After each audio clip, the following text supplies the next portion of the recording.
அந்த மாதிரி எனக்கு இனிமே அந்த மதகஜராஜா வெளியில் வரணும்னு இவ்வளோ ரொம்ப போராடினதுக்கு ஆசைப்பட்டதுக்கெல்லாம் ஒரே காரணம், விஷால் பட்ட கஷ்டத்தை மக்கள் பார்க்கணும். மக்கள் பார்த்து அதை பிடிச்சி ஏற்றுக்கிறது மக்களோட கையில் இருக்குது, பத்திரிகையாளர்கள் உங்கள் கையில் இருக்குது. ஆனால் அந்த உழைப்பை வந்து அவங்க பார்த்தா தானே அதை என்னன்னு டிசைட் பண்ண முடியும். ஸோ அந்த மாதிரி மதகஜா ரிலீஸ் பண்ணணுன்ட்டு நாங்கள் ரொம்ப ஆசைப்பட்டது காரணம் விஷாலோட உழைப்பு என்னன்ட்டு எல்லாம் பார்க்கணுன்னு ஆசைப்பட்டேன். வந்திருக்கும் பெரியவர்கள், பத்திரிகை, மீடியா அண்ட் சோஷியல் மீடியா சகோதர சகோதரிகள் அனைவருக்கும் எனது மாலை வணக்கம். மதகஜராஜாக்காக எப்போவும் உங்களை சந்திச்சிருக்க வேண்டியது. ஏற்கனவே ஒரு தடவை சந்திச்சேன் பல வருஷத்துக்கு முன்னாடி. மறுபடியும் வந்து சந்திக்கக்கூடிய ஆப்பர்ச்சுனிட்டி வரும்னு நினச்சி கூட பார்க்கல. ஆஸ் எ டைரக்டராக வந்து அவ்வளோ சந்தோஷமாக இருக்குது. இது ஒரு எதிர்பாராமல் ஆரம்பித்த ஒரு சந்தோஷமான நிகழ்வு. ஒரு கொஞ்ச நாளைக்கு முன்னாடி நைட்டு ஒரு 11:30 மணிக்கு எனது மதிப்பிற்குரிய திருப்பூர் சுப்பிரமணியன் சார் அவர்கள் வந்து நைட்டு ஃபோன் பண்ணார் 11:30 மணிக்கு.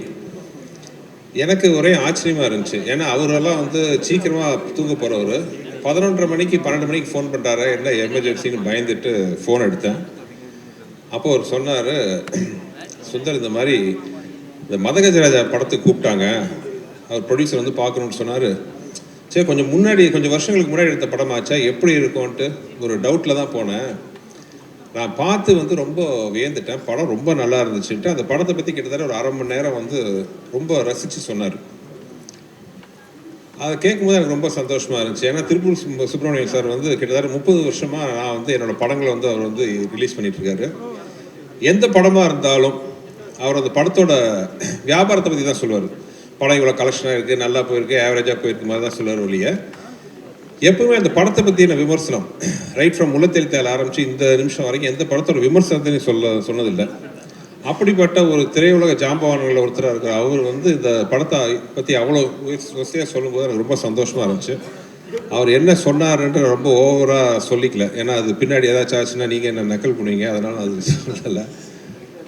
பட் அதோடு அவர் நிற்காம அந்த படம் ரொம்ப பிடிச்சதுனால அவர் இமீடியட்டாக அவர் ப்ரொடியூசர்ஸ் மற்றும் திரையுலக பெரியவங்கெல்லாம் உட்காந்து பேசி முடிவு பண்ணி இந்த படம் ரிலீஸ் பண்ணுறதுக்கான வழிவகை பண்ணி இன்றைக்கி பொங்கல் ரிலீஸாக உங்கள் முன்னாடி நாங்கள் வந்து நின்றுருக்கோம்.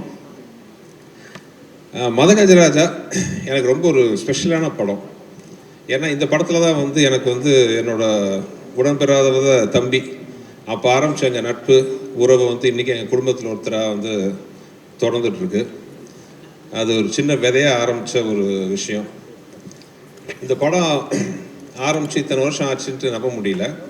ஏன்னா படம் ஆரம்பிக்கும் போது நானும் விஷாலும் பிளான் பண்ணது என்னென்னா, ஏற்கனவே நான் வந்து மதகஜராஜா வேற ஒரு இன்டர்வியூவில் நான் சொல்லியிருந்தேன், இந்த 80s வந்து நிறையா ஜனரஞ்சகமான படங்கள் வந்திருக்கு. முரட்டுக்காலை, சகலகலா வல்லவன், போக்கிரி ராஜா, இந்த மாதிரி படம் மாதிரி ஒரு படம் பண்ண எனக்கு ரொம்ப ஆசையாக இருந்துச்சு. ஏன்னா எல்லாமே ரொம்ப ஒரு சீரியஸ் ஓரியன்ட், ஒவ்வொரு ஜானர் ஒவ்வொரு மாதிரி. இந்த ஜானரில் ஒரு படம் பண்ணால் எப்படி இருக்கும், குடும்பத்தோடு உட்காந்து பெரிய லாஜிக்லாம் இல்லாமல் ஒரு சந்தோஷமாக ஒரு பாசிட்டிவ் வைப்ரேஷனோட 80s வந்த மாதிரி ஒரு படம் பண்ணணுன்ட்டு நாங்கள் ஆசைப்பட்டோம். அந்த மாதிரி ஒரு படம் தான் வந்து ஒரு மதகஜராஜா. ஒரு 3 நண்பர்களுக்குள்ள அவங்களோட பிரச்சனையை தீர்க்கிற ஒரு மெயின் நண்பரோட கதையாக வந்து இந்த கதையை ஆரம்பித்தோம். சில காரணங்களால், தவிர்க்க முடியாத காரணங்களால் அந்த படத்தோட ரிலீஸ் கொஞ்சம் டிலே ஆயிடுச்சு. ஸோ இந்த படத்தை பற்றி ரிலீஸ் பண்ணலான்னு முடிவு பண்ணி, பொங்கல் ரிலீஸ் பண்ணலான்னு முடிவு பண்ணி, ஆக்சுவலாக நேற்று முந்தா நாளும் வந்து அனௌன்ஸ் பண்ணோம். அனௌன்ஸ் பண்ணுறதுக்கு முன்னாடி எனக்கு ஒரு சின்ன பயம் இருந்துச்சு. ஏன்னா கொஞ்சம் வருஷத்துக்கு முன்னாடி எடுத்த படம் மறுபடியும் ரிலீஸ் பண்ணும்போது வரவேற்பு எப்படி இருக்கும், இல்லை மேபி சோஷியல் மீடியாவில் கலாய்ப்பாங்களா, ஏன்னா இப்போ இந்த படத்தை ரிலீஸ் பண்ணுமா முக்கியமாங்கிற மாதிரி எல்லாம் நான் கொஞ்சம் நினச்சேன். இந்த மாதிரிலாம் வரவேற்பு இருக்குமான்னு ஒரு பயத்தோடு தான் வந்து அது ஃபஸ்ட்டு ஆடு வந்துச்சு. பட் நான் மட்டும் இல்லை, எங்களோட க்ரூ, தயாரிப்பு நிறுவனம் எல்லாருமே வந்து ஒரு சந்தோஷ சர்ப்ரைஸ் ஆகிட்டோம். ஏன்னா அந்த சோஷியல் மீடியாவில் இந்த படத்துக்கு கொடுத்த வரவேற்பு ஆர்கானிக்காக எந்த வித ப்ரமோஷன் நாங்கள் இன்னும் ஆரம்பிக்கவே இல்லை, எதுவுமே கிடையாது. ஜஸ்ட் ஒரு அனௌன்ஸ்மெண்ட் மட்டும் தான் பண்ணணும். சோஷியல் மீடியாவில் அவ்வளோ ஒரு வரவேற்பு இந்த படத்துக்கு. சோஷியல் மீடியா மட்டும் இல்லாமல் டிவி ஆகட்டும், யூடியூப், எவ்ரிவேர் அந்த படத்தை பற்றி பயங்கர பாசிட்டிவ் வைப்ரேஷன். இந்த படம் பொங்கலுக்கு வருது, நம்ம போய் பார்க்கணும். இதெல்லாம் பார்க்கும்போது எனக்கும் விஷாலுக்கெல்லாம் ரொம்ப நாங்கள் பேசி ரொம்ப சந்தோஷப்பட்டுக்கிட்டோம். இன்ஸ்பைட் ஆஃப் இவ்வளோ டிலே ஆனாலும் அந்த படத்து மேலே இருக்கிற ஒரு எதிர்பார்ப்பு இன்னும் இருக்குங்கன்னு நினைக்கும் போது ஒரு டைரக்டராக எனக்கு ரொம்ப சந்தோஷம். இந்த படத்தை வந்து வாழ்த்தி வரவேற்று ட்வீட் பண்ணின, சோஷியல் மீடியாவில் போட்ட, டிவியில் பகிர்ந்து கொண்ட அனைத்து நண்பர்களுக்கும் என்னோடது மனமார்ந்த நன்றி. ஏன்னா இது வந்து எங்களுக்கு ஒரு பெரிய ஒரு கான்ஃபிடன்ஸ் பூஸ்டாக இருந்துச்சு. அது மட்டும் இல்லாமல் படம் இன்னும் ஒரு வாரத்தில் ரிலீஸ் ஆக போகுது. படத்தை பார்த்துட்டு அதே மாதிரி ஒரு நல்ல ஒரு ஒப்பீனியன் கொடுப்பீங்கன்னு நினைக்கிறேன்.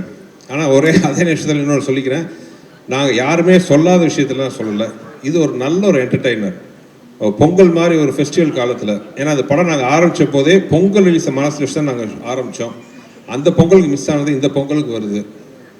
கண்டிப்பாக அது வந்து ஒரு ஃபெஸ்டிவல் மூடுக்கு வந்து ரொம்ப ஒரு அருமையான படமாக இருக்கும்ன்ட்டு நான் வந்து நம்புகிறேன். ஆக்சுவலாக ஒரு நண்பர் வந்து சோஷியல் மீடியாவில் போட்டிருந்தார், மதகஜராஜா லேட்டாக வந்தாலும் லேட்டஸ்ட்டாக வரும்ன்ட்டு. நானும் நம்புகிறேன் இது லேட்டஸ்ட்டாக இருக்கும், உங்களுக்குலாம் பிடிக்கும்ன்ட்டு. ஏன்னா அந்த படத்தில் வந்து ஹியூமர் அவ்வளோ பிரமாதமாக ஒர்க் அவுட் ஆகிருக்கு. இன்னொரு இந்த படத்தில் எனக்கு ஒரு சென்டிமெண்ட் அட்டாச்மெண்ட் என்னென்னா, என்னோட குருநாதர் மணிவண்ணன் சார் கடைசியாக நடித்த படம் அது. இப்போ வந்து அவர்லாம் நம்ம நடுவில் இல்லைன்னு நம்பவே முடியல என்னால். இன்னும் வந்து அவர் என்ன ஆசீர்வாதம் பண்ணிட்டு இருப்பார்னு நினைக்கிறேன். அதே மாதிரி வந்து எனக்கு வந்து ரொம்ப மரியாதைக்குரிய டைரக்டர் திரு மனோபாலா அவர்கள். மனோபாலா சாரோட இந்த படம் நான் ஒர்க் பண்ண ரொம்ப இந்த படத்தை எதிர்பார்த்தார். ஏன்னா அந்த படத்தில் வந்து ஒரு 15-20 நிமிஷம் விஷால், சந்தானம், மனோபாலா சார் வச்சு ஒரு எபிசோடு வரும். நான் ஏற்கனவே சொல்லியிருக்கேன், நான் நிறைய காமெடியெல்லாம் பண்ணியிருக்கேன். ஆனால் நான் பண்ண காமெடியிலேயே வந்து எனக்கு ரொம்ப ஃபேவரட் எதுன்னு கேட்டிங்கன்னா அந்த ஒரு 20 நிமிஷம் எபிசோட். எல்லாருமே வந்து மனசு விட்டு சிரிக்கக்கூடிய, ரசிக்கக்கூடிய மாதிரி அது ஒரு இன்ட்ரெஸ்டிங்கான ஒரு எபிசோடு வரும் இந்த படத்தில். ஒவ்வொரு தடவையும் மனோபாலா சார் வந்து கேட்பார், எப்படா அந்த படம் ரிலீஸ் ஆகுது, அந்த படம் ரிலீஸ் ஆச்சுன்னா என் ரேஞ்சே வேறு அப்படின்னு சொல்லிட்டு இருப்பார். அன்ஃபார்ச்சுனேட்லி அவர் இல்லை. ஆனால் அவர் நினைவுகளை வந்து இந்த படம் இனிமையாக சுமந்துட்டு வரணுன்ட்டு நம்பிக்கை எனக்கு இருக்குது. இந்த படத்தில் வந்து ஒரு மிகப்பெரிய ஒரு ப்ளஸ் என்னென்னா, அப்பார்ட் ஃப்ரம் விஷால், விஜய் ஆண்டனி. நானும் விஜய் ஆண்டனியும் வந்து ஃபஸ்ட்டு சேர்ந்து ஒர்க் பண்ண படம் இதுதான். நான் முதல்ல அவுட்லுக்கில் அவர் பார்க்கும்போது ஒரு பெரிய மியூசிக் டைரக்டர், ஒரு பயங்கரமாக இருப்பார் அப்படி இப்படின்னு நினச்சேன். ஆனால் ஒரு குழந்தை, அந்த குழந்தை இன்னும் அந்த குழந்தையாகவே இருக்குது. ரொம்ப சந்தோஷம். அது எளிமை, அந்த வெள்ளந்தியான வெள்ளை மனசு எல்லாமே வந்து அவர் அப்படியே இருக்குது. தேங்க்யூ விஜய், சூப்பர் மியூசிக் கொடுத்தாரு. ஆக்சுவலாக we miss your this commercial music Vijay. உங்களை மாதிரி இந்த மாதிரி ஒரு ஃபாஸ்ட் பீட்லாம் கொடுக்குறது வந்து வெறும் சில மியூசிக் டைரக்டர் தான் இருக்காங்க. நீங்கள் ஹீரோவாக நடிக்கிற படம்லாம் ஒரு சீரியஸ் படங்கிறதுனால சீரியஸ் சாங்காக போட்டுட்ருக்கீங்க. நீங்கள் எங்களுக்கெல்லாம் மியூசிக் போட்டால் தான் இந்த மாதிரி சாங் நீங்கள் கொடுப்பீங்க. ஸோ நாங்கள் வந்து இசையமைப்பாளர் விஜய் ஆண்டனி ரொம்ப மிஸ் பண்ணுறோம். You have to come back as a music director. As a ஹீரோவாக நீங்கள் வந்து you are rocking. As a music டைரக்டராக நீங்கள் வெளிப்படவும் பண்ணணும்.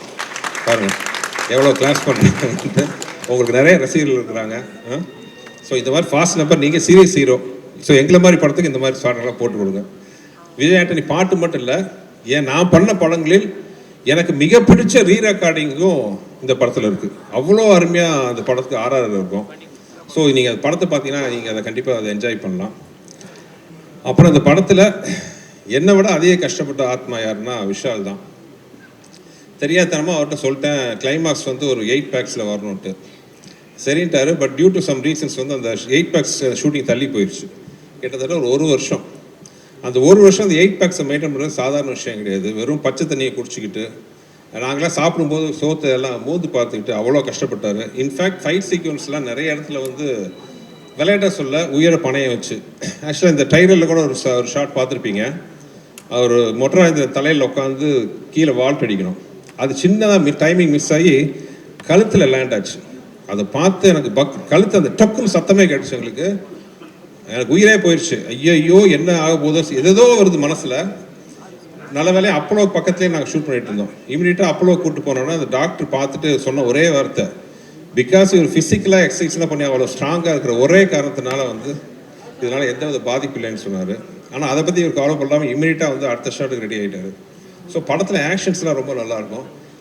எஸ்பெஷலி இந்த கிளைமாக்ஸ் சாங். கிளைமாக்ஸ் வந்து 2 மலைகள் மோதிக்கிற மாதிரி ஒரு ஃபைட் சீக்வன்ஸ் வரும். அதில் வந்து சோனு சூட் ஃபஸ்ட்டே வந்து சோனு சூடோட சட்டையெல்லாம் கழித்து ஒரு பேர் பாடியில் வர மாதிரி அவரை பார்த்தோன்னா நாங்களாம் வாயை பொழுந்துட்டோம். சும்மா ஒரு 6.25 அடி உயரத்தில் ஒரு பாடி 6 பேக்லாம் வச்சுட்டு அப்படி இருந்தார். எப்பா என்ன மாதிரி இருக்காருப்பா சோனு சூடு. நாங்கள் ஷூட் பண்ணும்போதே பயந்தோம். அடுத்த நாள் வந்து நம்ம கருப்பு தங்கம் வந்து சட்டையை கழட்டினார். எல்லாம் அரண்டுட்டோம். அப்படி ஒரு ஃபிசிக் அந்த பாடி, படத்துக்காக ஒரு கட்டமைச்ச பாடி. அந்த மாதிரி எனக்கு உண்மையாக அந்த மதகஜராஜா வெளியில் வரணும்னு நான் இவ்வளோ ரொம்ப போராடினதுக்கு ஆசைப்பட்டதுக்கெல்லாம் ஒரே காரணம், விஷால் பட்ட கஷ்டத்தை மக்கள் பார்க்கணும். மக்கள் பார்த்து அதை பிடிச்சி ஏற்றுக்கிறது மக்களோட கையில் இருக்குது, பத்திரிகையாளர்கள் உங்கள் கையில் இருக்குது. ஆனால் அந்த உழைப்பை வந்து அவங்க பார்த்தா தானே அதை என்னன்னு டிசைட் பண்ண முடியும். ஸோ அந்த மாதிரி மதகஜா ரிலீஸ் பண்ணணுன்ட்டு நாங்கள் ரொம்ப ஆசைப்பட்டது காரணம் விஷாலோட உழைப்பு என்னன்ட்டு எல்லாம் பார்க்கணுன்னு ஆசைப்பட்டேன். மதகஜா இஸ் ஃபேண்டாஸ்டிக் ஃபேமிலி என்டர்டெய்னர். ரொம்ப ஏதோ நல்ல விதமாக எனக்கு ஒரு லைசன்ஸ் கொடுத்துருக்கீங்க. சுந்தர்சி படம் யாரும் சொல்லாத ஒரு விஷயத்தெல்லாம் சொல்ல போகிறது இல்லை, புதுசாக எந்த விஷயமும் இருக்க போகிறது இல்லை. ஆனால் என்டர்டெயின்மெண்ட்டாக இருக்கும், குடும்பத்தோடு பார்க்க வரலாம். மினிமம் ஒரு படத்தில் ஒரு 15 நிமிஷமாச்சும் உங்கள் மனசார சந்தோஷப்பட்டீங்கன்னா அதுதான் நீங்கள் எனக்கு கொடுக்க போகிற மிகப்பெரிய பரிசாக நான் இது வரைக்கும் நினச்சிட்ருக்கேன். மதகஜராஜா அந்த அனுபவத்தை உங்களுக்கு கொடுக்கணும்னு நான் நம்புகிறேன். பார்த்து நீங்கள் எல்லாருமே சப்போர்ட் பண்ணணும். அப்புறம் அந்த படத்தில் வந்து முக்கியமான விஷயம், விஜய் ஆண்டனி சார் மட்டும் இல்லாமல் எனக்கு இருந்த ஒரு அருமையான டெக்னிக்கல் குரூப். இத்தனை வருஷம் கழிச்சும் அவங்களாம் என் முன்னாடி உட்காந்துருக்கிறது பார்க்கும்போது அவ்வளோ சந்தோஷமாக இருக்குது. என்றைக்குமே என் தம்பியா, என் வலது கையா, என்னுள் பாதியாக இருக்கிற என் அன்பு தம்பி வெங்கட், அப்புறம் இந்த படத்துக்காக உயிரை கொடுத்து ஒர்க் பண்ண ரிச்சர்ட், இத்தனைக்கு இவ்வளோ பிஸியாக இருக்கிற ரிச்சர்ட், பிஸி கேமராமேனாக இருக்கிறவர், இந்த படத்தை ரிலீஸ் பண்ணணுன்னா எல்லா வேலையும் விட்டுட்டு வந்து இந்த படத்துக்கு இது விடிய உட்காந்து இந்த சாங்லாம் ரெடி பண்ண ரிச்சர்ட் ஆகட்டும், என்னுடைய பல படங்களுக்கு எனக்கு உறுதுணையாக இருக்கிற ஸ்ரீகாந்த், எடிட்டர் ஸ்ரீகாந்த், அவரும் அதே தான், விடாமுயற்சிக்கும் அவர் தான் எடிட்டர். பட் இந்த படம் நம்ம மறுபடியும் ஷூட் ரெடி பண்ணணுன்னொன்னே அந்த வேலையாக பிஸியாக இந்த வேலையை உட்காந்து பார்த்துக்கிட்டு எந்த வித எதிர்பார்ப்பும் இல்லாமல் இது நம்ம படம் சார், இந்த படம் வந்து ரிலீஸ் ஆகணும், ஜெயிக்கணுன்ட்டு கை கொடுக்க வந்த ஸ்ரீகாந்த், ரிச்சர்ட், என் ஆர்ட் டைரக்டர் குருராஜ், அப்புறம் என்னோடய ப்ரொடக்ஷன் எக்ஸிக்யூட்டிவ் பாலகோபி, இன்னும் கூட ஒர்க் பண்ண எல்லாரையும், சாரி யாராவது பேர் விட்டு போச்சுன்னு எல்லாம் மன்னிச்சுக்கோங்க. எல்லாருக்கும் இந்த சந்தர்ப்பத்தில் நான் நன்றி சொல்ல விரும்புகிறேன். மொத்தத்தில் ரொம்ப நேரம் பேசி உங்களை இது பண்ண விரும்பல. அதே மாதிரி முக்கியமாக நான் சொல்ல வேண்டியது ஜெமினி ப்ரொடக்ஷன்ஸ். என்னதான் ரிலீஸ் கொஞ்சம் சில காரணங்களால் தாமதமானாலும் ஒரு ப்ரொடக்ஷன் ஹவுஸாக எந்த டைரக்டரோட ட்ரீம் ப்ரொடக்ஷன் ஆஃபீஸ் கம்பெனி அவங்க ஒரு செகண்ட் கூட வந்து இது வேணுமா, இந்த செலவு பண்ணணுமா, அதை பற்றி கேட்கவே இல்லை. நான் என்ன கேட்டாலும் ப்ரொவைட் பண்ண ஒரு ஃபென்டாஸ்டிக் ப்ரொடக்ஷன் ஹவுஸ். நடுவில் சின்ன காரணத்தினால கொஞ்சம் கேப் ஆகி போச்சு. நான் ஆண்டவனை வேண்டிக்கிறேன், மதகஜராஜாவுக்கு கிடைக்கிற வரவேற்பில் மறுபடியும் ஜெமினியின் கொடி பறக்கணும். ஏன்னா அந்த மாதிரி நல்ல ப்ரொடக்ஷன் ஹவுசஸ் எல்லாம் வந்து சினிமா கிடைக்கிறது வந்து சினிமா கிடைச்ச ஒரு வரம்.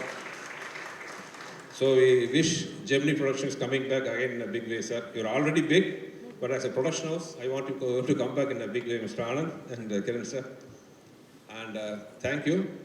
பொங்கலுக்கு பத்திரிகைகள் உங்கள் முன்னாடி வந்து நின்று எப்பவும் போல் நான் வேண்டி கேட்டுக்கிறேன், படத்தை நல்லபடியாக மக்கள்கிட்ட போய் சேர்த்துணும். நீங்கள் படம் பாருங்கள், ரசிப்பீங்கன்னு நம்புகிறேன்.